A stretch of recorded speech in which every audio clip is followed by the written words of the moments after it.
加五。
皆さん、緊張してる。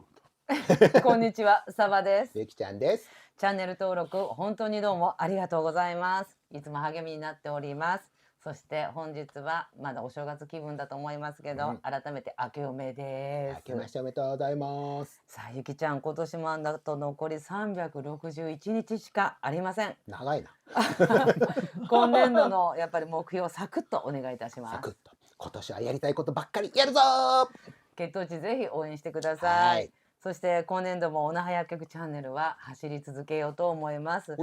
ただやっぱり不快な点が万が一あるかもしれませんけれども、どうか温かく見守っていただけるとありがたいです。ありがたいです。それでは一旦 CM を挟んで、いよいよ石川くんの保護猫シリーズ配信いたします。早速参りましょう。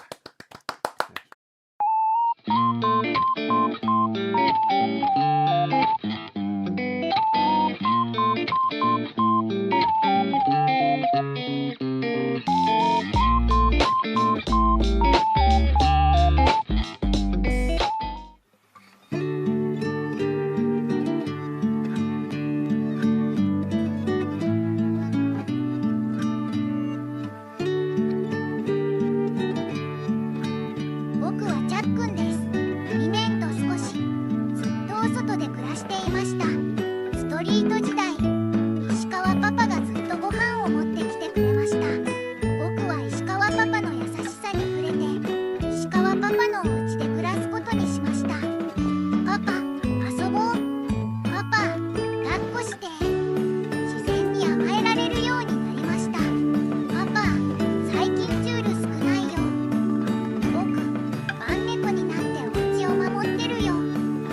それが今の僕のお仕事。そしてもう一つのお仕事は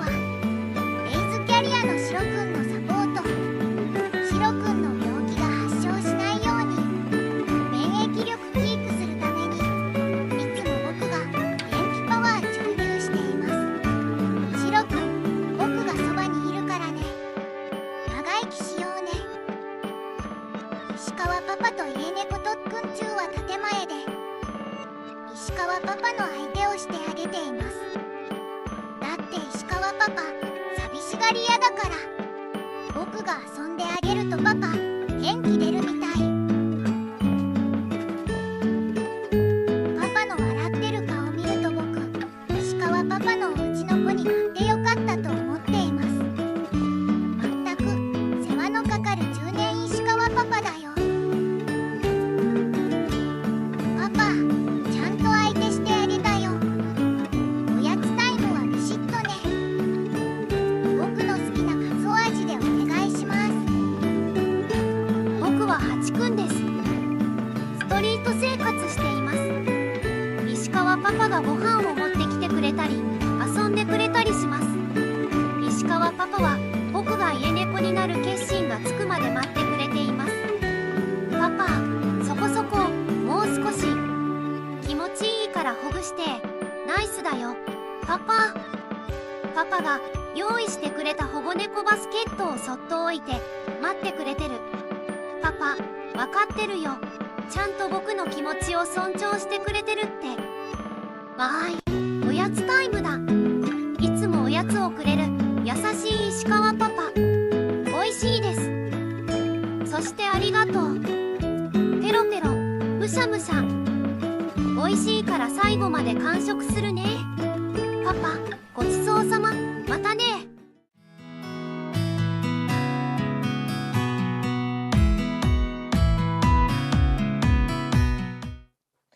はい。改めて石川くんよろしくお願いいたします。よろしくお願いします。もうストレートにズバリお聞きいたしますけれども、ハチくんの保護状況教えてください。ドキドキ。 12月26日に一旦保護したんですけど、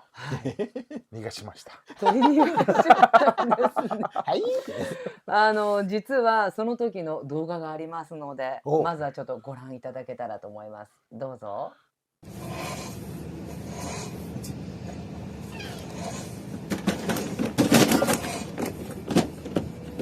よし、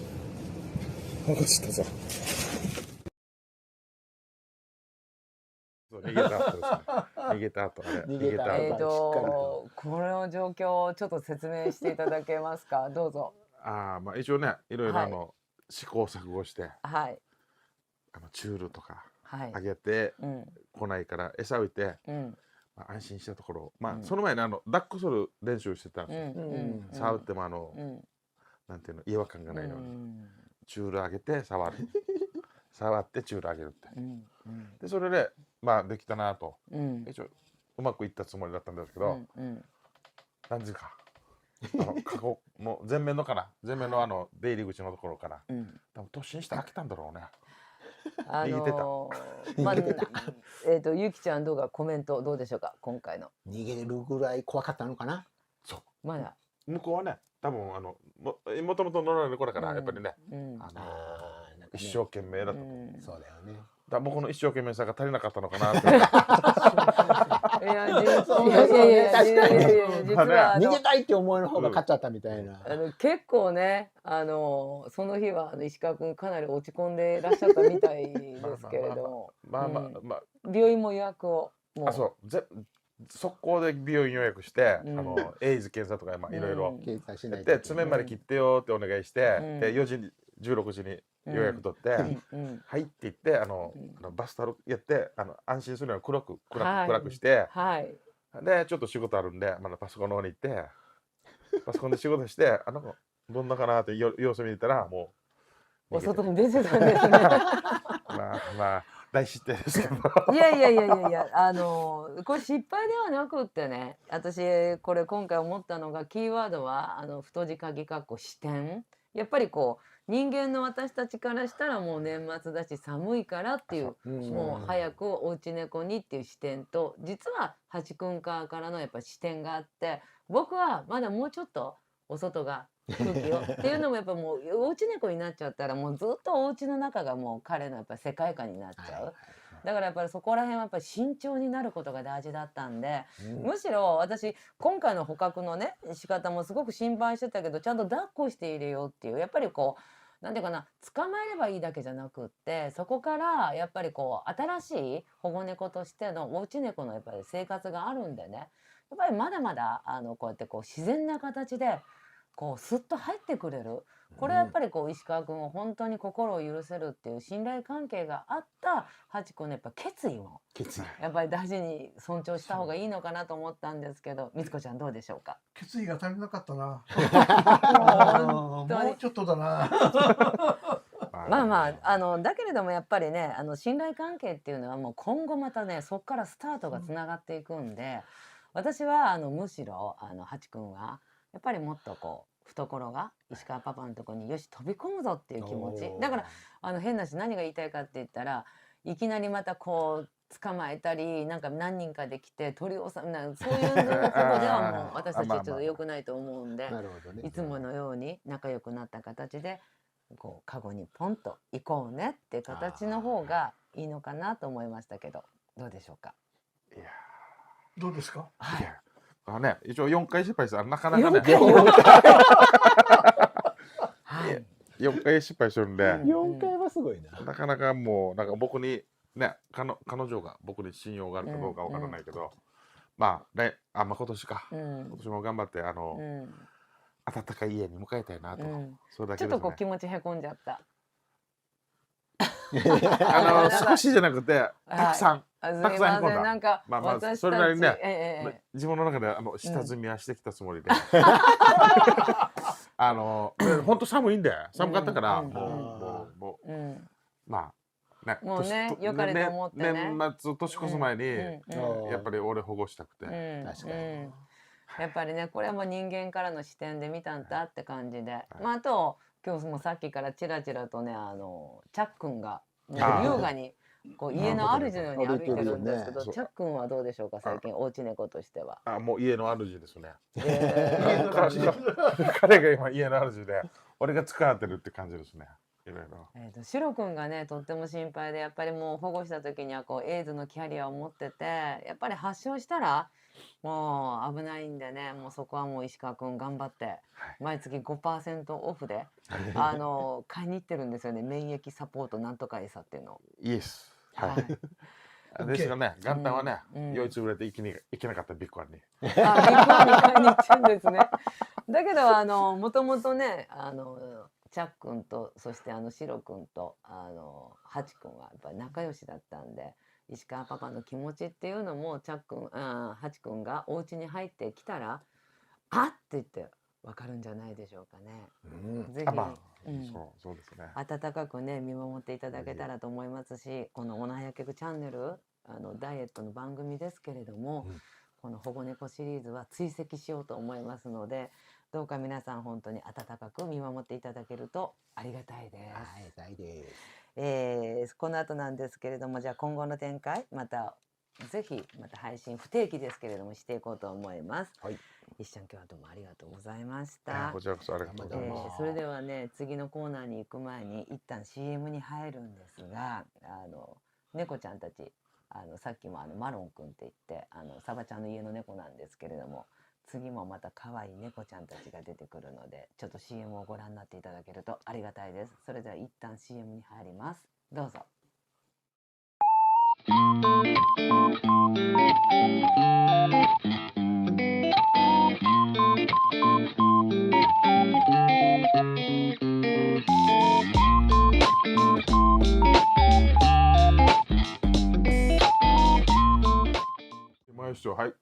はい。みつこちゃんが登場いたします。このコーナーちょっとテロップにもあったように、普段はみつこちゃんは本当にこのオーナーやけくチャンネルのチームの中で盛り上げ役としてやっていただいてるんですけど、でもやっぱりもう一つの顔、みつこちゃんの普段のプライベートの活動に今回はフォーカスしてみました。まずは喋る前にも VTR を見ていただければと思います。それでは早速どうぞ。皆さんこんにちは、サバです。よろしくお願いします。今日は、YouTube の、メンバーのみつこちゃんのもう一つの顔っていう形で、ちょっとフォーカスしてみました。みつこちゃんは普通のお仕事が終わった後、週に1回月何回かこのフードバンクというねボランティアをしております。こちらがフードバンクの代表の奥平さんです。それではどうもよろしくお願いいたします。はい、こちらこそよろしくお願いします。まずこのフードバンクとは何ぞやでございましょうか。はい、フードバンクは基本的に食料銀行と呼ばれているんですが、食品を作っているメーカーさんだったりとか、企業さん、生産者さんなどから、提供を受けて私たちが預かって、それをまた沖縄県内で必要な方に届けるという活動をしてます。食品必要な方とのつながりっていうのはすごく大きく広がったところなんですが、やっぱり圧倒的にその方々に届けるための食品がやっぱ足りない。まだ足りない。全然足りないです。全然足りない。はい、ちょっと聞きたいんですけど、どういう形でこの食料品はこう集まってくるんでしょうか。これは企業からの。そうですね。今ちょっと表に見えてるものは、今週水曜日コンテナで船で運ばれてきた食品になるんですが、東京の一緒に連携しているセカンドハーベストジャパンっていう大きなフードバンクさんから届いた食品になりますね。これ見るとたくさんあるように見えるんですけれども、実質的にはまだ全然足りてないですね。じゃあこの食品が一体どちらのどういう方々のところに届ける。例えばですね、母子家庭の方々ですか。はい、そういった皆さんもいらっしゃいますし、あと生活の支援を受けてる方々。これはもう年齢関係ない。そうです。おっしゃる通りです。さまざまな世代の方と、こういうふうに来るっていうこともね、また沖縄の一つの顔ではあるんですけど、一番の問題点は何なんでしょう。そうですね。やはり食品がどんどん寄贈が減ってきているっていうところがやっぱり一番私たちとしては必要なのに、そこがなかなか量が増えないっていうところが大きな課題ですね。私も今聞いてて思ったんですけど、量が増えないというのも原因の一つだけど、そういうお手元に届ける人数がまたさらに輪をかけて増えてるっていうことでしょうか。そうですね。必要な方も増えてるところもあります。コロナ禍ですごく増えたのが、コロナが終わっても今度物価高騰が続いていますので、そこでなかなかちょっと両親働いてるけど、やっぱり食費まで回す余裕がないっていう家庭も多くいらっしゃいますね。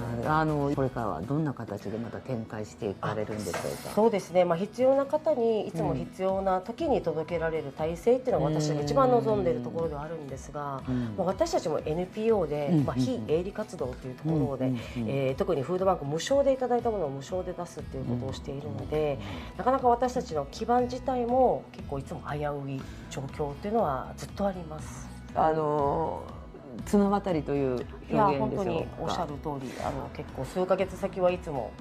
どうなっているんだろうというところでずっと活動をやってるところですね。ちなみに何年目ですか、この活動は。はい、2026年で20年目になります。ブイラさんを支えているこの根底のモチベーションは何なんでしょう。やっぱり必要な方がいるところに、まあその大事な食品を預けてくださる方々に応えたいっていうところもありますし、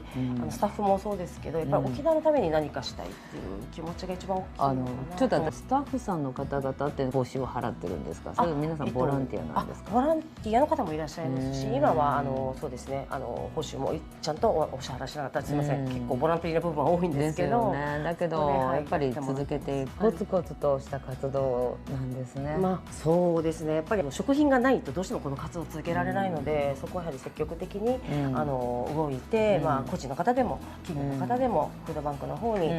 寄付っていうのをどんどん募っていきたいなっていう確立した形ですよね。いかがでしたでしょうか。ぜひ一番足りない物販、そして人のボランティアの方も全然足りてないので、ぜひよろしかったら一つでもこういう形に貢献していただけたら本当にありがたいと思います。はい、ご視聴どうもありがとうございました。失礼いたします。ありがとうございます。はい。この奥平さんって方がまあ饒舌でキーワードはこう熱量すごかった。彼女の熱量のパワーに本当はなんて言うんですかね、もうちょっとゆっくりお話聞いてから収録する予定だったんですが、ちょっとご挨拶もそこそこで一気にもうお話なさるんでもうちょっとカメラ回そうって話で。熱く語ってたんですけど、まずはみつこちゃんは普段こうね明るい感じですけど、いや今も明るいんですよ。だけど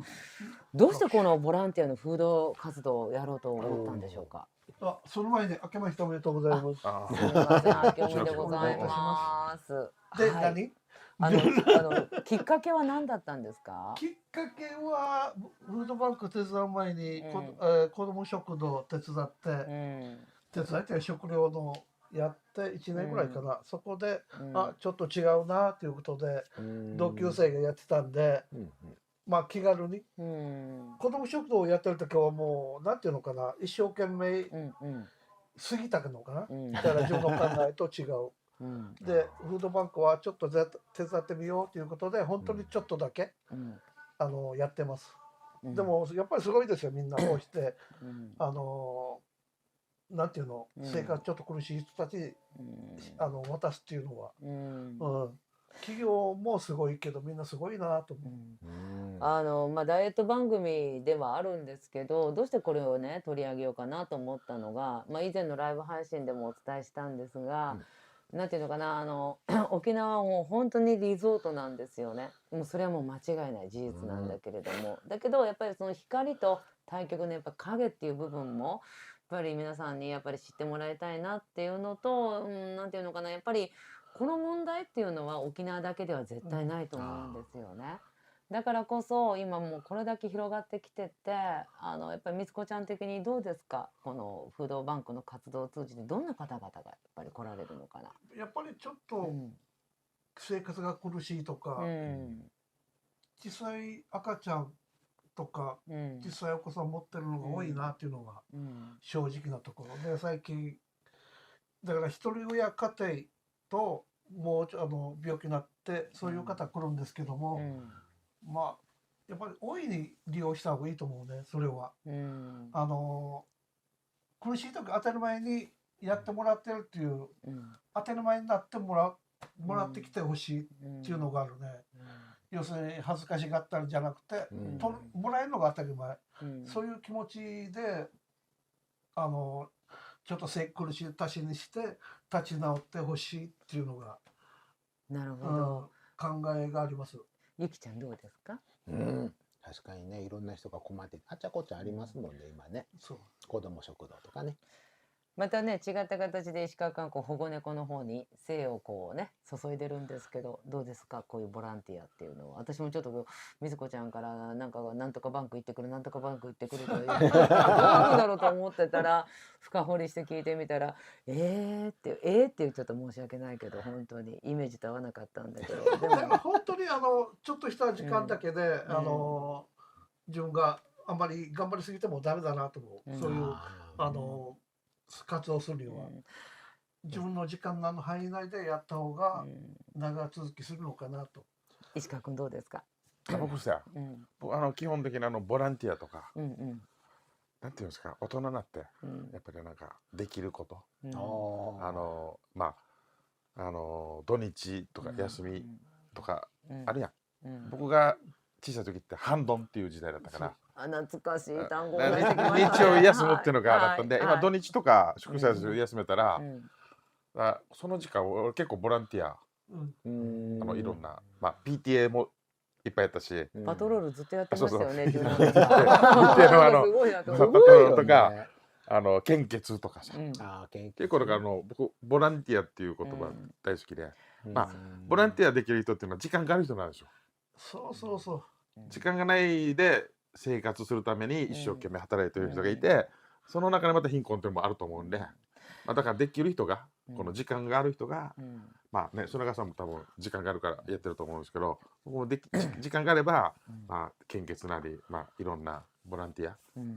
清掃活動とかもあるんですけど、そういうのも結構なかなかね、僕自治会で子ども会長とかもやったけど、地元の自治会でも地元の人が参加しないっていうのはいっぱいいるんですよ。はい。その中でもそういうのも含めて、とにかく時間がある方がこういう人のためにやってくれるっていうのはいいのかなと。以前もねお伝えしたんですけど、沖縄の言葉でユイマールっていう言葉があるんだけれども、やっぱり自分がね無理しない形でできる範囲内でやっぱりこうみんなで助け合っていくのもやっぱりこう大事なんじゃないかなって、こう影の部分っていうけれども全然悲観的ではなくって、やっぱりこう一足飛びはなく地に足をつけた形で皆さんちゃんと自信を持って生きていると思うので、さばちゃん自信は全然ないんですけど余談ですけど、那覇マラソン本当にどうしましょう。出ますか。はい。ちょっと横道それるんですけど、ゆいまる精神で皆さん支えてくださいね、本当に。私が自転車に乗せていきます。だからね、沖縄の人っていうのはもうやっぱりもう明るくやっぱ前向きなんで、私もやっぱりこう沖縄に住んでもうこれだけお世話になったんで、もう最後ご奉公のつもりで、ゆっくりトレーニングしていこうかと思うんで。ぜひお那覇薬局の皆さん出ないとしゃあなくなったら。いやなんかね楽しみながらちょっと明るい話題も燃えつつ、やっぱりどうなんでしょう、ゆきちゃん最後コメントなんかありますか。記念大会だから出るのかい。いやいやもうね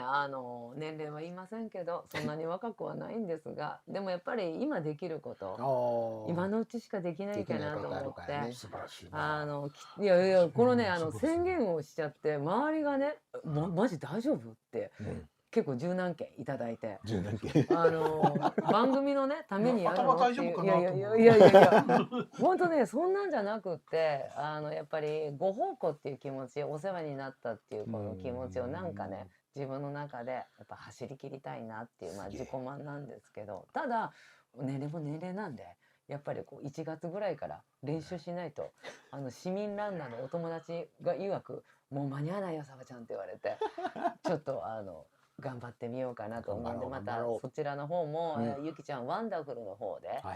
たまにちょいちょい出ると思うので、最終的に8月ぐらいにエントリーになれるかどうか、もう頑張ってちょっとやってみます。今年度皆さんもいろいろあると思うんですけど、じゃあ最後にこのみずこちゃん、このフードバンクのね、どんな風にこう希望者の方はすればいいのか、ちょっと今フードバンクセカンドやってるところは去年ナーもオープンして、その月に5、6回月曜日と水曜日かな、うんナーテンは。で富城は、第3土曜日やってますんで、ぜひフードバンク電話して聞いていただいて、あと市町村の福祉の方に電話して、要するに相談してどうかなっていう、多分福祉の方からやればほとんど OK ですね。あと携帯で多分 LINE 登録しないといけないんで、それはぜひまず入会というか取れる方法電話してください。なんかね、結構5000円分ぐらいの品物がかなりもう凝縮してお品が入ってるってちょっとこう中身言っちゃったんですけど、毎月品物は企業からの寄付があるんで毎月違うんですよ。だけどお米はだいたいきますね。パンとか食料品ほとんど何かしらね、食卓でね、なんか美味しいものがあるとね、元気が出てくるような気がします。本当に。みつこちゃん本当にどうもありがとうございましたと言いたいんですが、みつこちゃんが保護猫でもうちょっと語りたかったっていう、ちょっとまた逆戻りでどうぞ。保護猫？はいどうぞ。だから捕まえ方がダメ。こっち捕まえてパッと入れる。この首のところ。そう。ごめん、これ2回やって失敗した。すいません。もうね、もしどなたか猫ちゃんといいウィンウィンな関係で、もうきれごというようなサバっていうかで、いやいややっぱり保護猫に強制的にね家猫するよりはもう信頼関係なんで、何かいいこう捕獲方法っていうんですか、保護方法があったらぜひコメントいただけたらなと。猫語を喋る人が来たらぜひ石川様で猫語教えてください。さっきの話はないですけど、石川君はなんとボランティアで猫ボランティアでなんかワクチンを毎年か献金なさってるんですよね。献金って言っちゃってるんですか。献血？はい。ワクチンを保護活動してる人にちょっとね医療費かかるというかちょっと足りない分地道にね、お互い皆さん無理しない形で続けていけて。こんなにやってなぜ猫で嫌われてるの？失敗したら嫌われる。失敗しただけか。普通は好かれてるんだよ。普通は好かれて、この信頼感があって近くまで来て打ってやるんだけど、僕が変魔だから逃げたりとかして、いろいろ。この後みつこちゃんありがとうございますが、一旦 CM に入るんですけど、 CM のね最後のね猫ちゃんはわかめくんと言います。昔サバちゃんがチューブの方でもうずっとポツンポツンといて、そういうこう石川君みたいな活動してる方々から写真をいただいて、どうかって言われて、すごくやっぱり私も親になる以上しばらく考えたんですけど、でもなんとかいけるかなと思って迎え入れた子なんですけど、とても素敵なキュートな顔してるんで、少し CM の方で見ていただけたらなと思います。それではわかめくんの CM です。どうぞ。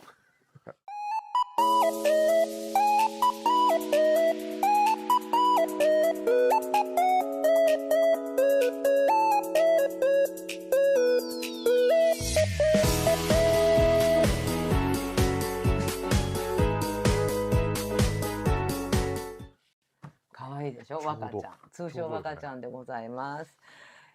そろそろお時間が来てしまいました。ゆきちゃんから最後、一言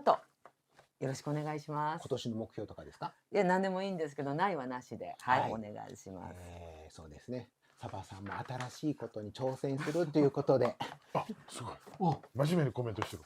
ですよ。野村さんまた出るの？俺はないってかなと思ったらね。いや。もう本当になんか新しいことに挑戦するってやってみたいですね。ワクワクするやつですよね。なんか今年はじゃあ何か見つけていきたいと思います。このライブ配信後、これから打ち上げがあるんですが、打ち上げイコールお酒といえば、去年一番再生回数が多かった北九州ツアーのように、今回も飲み会が、恐ろしい飲み会が設定されております。